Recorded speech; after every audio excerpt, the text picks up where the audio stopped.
Welcome to IR Decoded. Today we explore one of the most influential theories of international relations, that is realism. This video is a complete guide, so by the end you won't need to search elsewhere. Realism. It focuses on power, survival and national interest. It argues that the international system is anarchy. There is no authority above the states. States are the main actors and they pursue power to ensure their security. The core concepts on the realism are state-centrism. It focuses on state. Anarchy exists here. National interest prevails. Power politics, security dilemma, and the balance of power. These are the central to realist concept. Next is classical realism.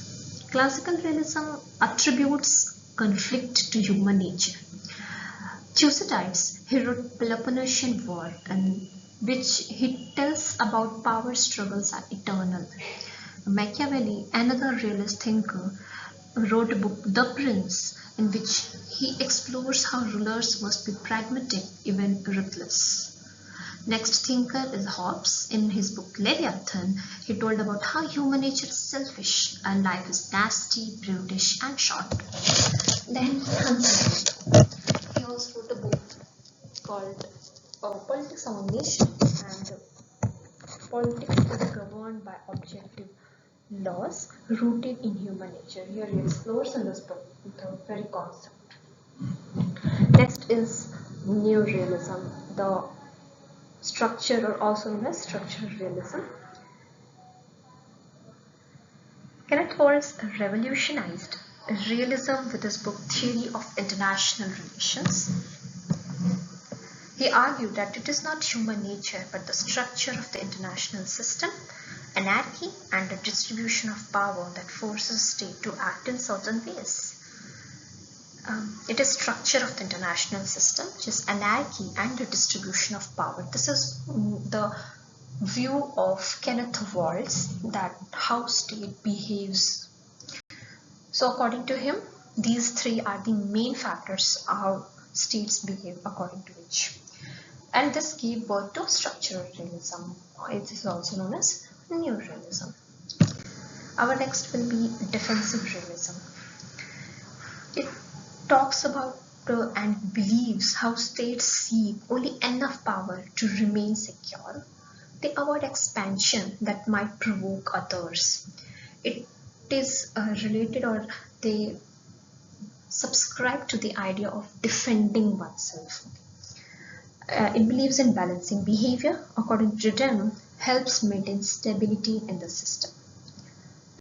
Next is offensive realism. Offensive realism is contrast in nature to the defensive realism, and here realists argue that states seek maximum power. The thinker here is John Mearsheimer. He wrote a book, The Tragedy of Great Power Politics.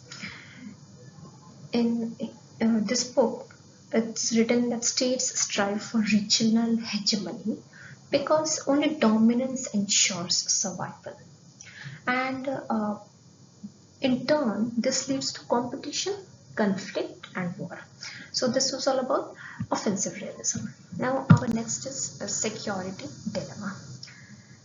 Security dilemma in this realism explains the security dilemma. Okay, security dilemma is a concept related to realism only. So when one state arms for defense and the other feels threatened, also this creates an arms race, leaving everyone less secure even if no one wanted the conflict.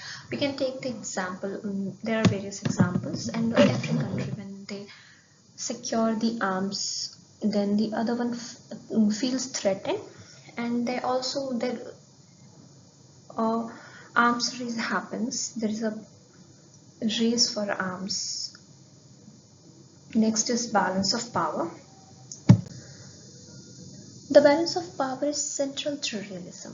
Okay, states form alliances to prevent any one state from becoming too dominant. Therefore, it's called balance of power. This equilibrium prevents hegemony. It prevents one power to become hegemony and maintains systemic stability. That's a key word, that is systemic stability. So balance of power. This was all about. Now criticisms of realism, we'll see.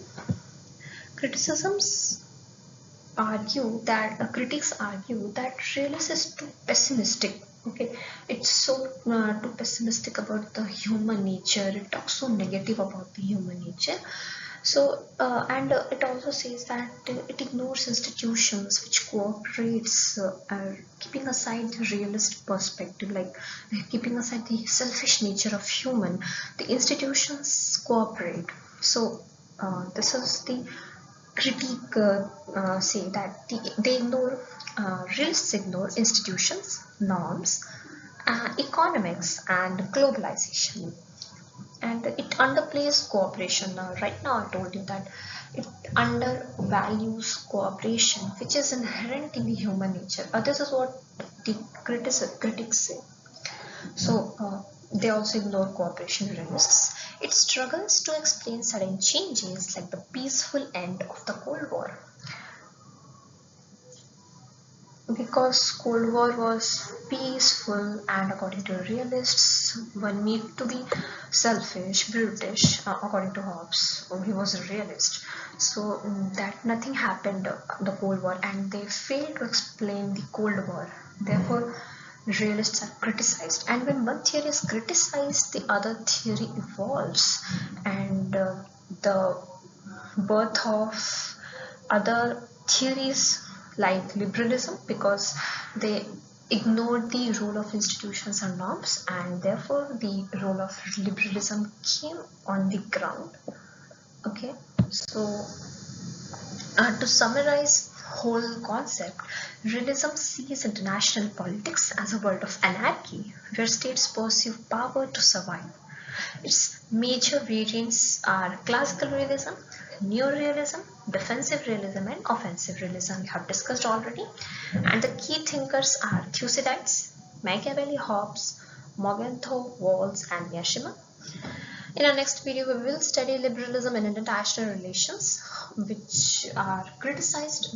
Realism is criticized. So, liberalism stands for cooperation and institutions and peace, and therefore in the next video we will be dealing with liberalism. Till then, stay tuned and keep decoding IR with us. Thank you.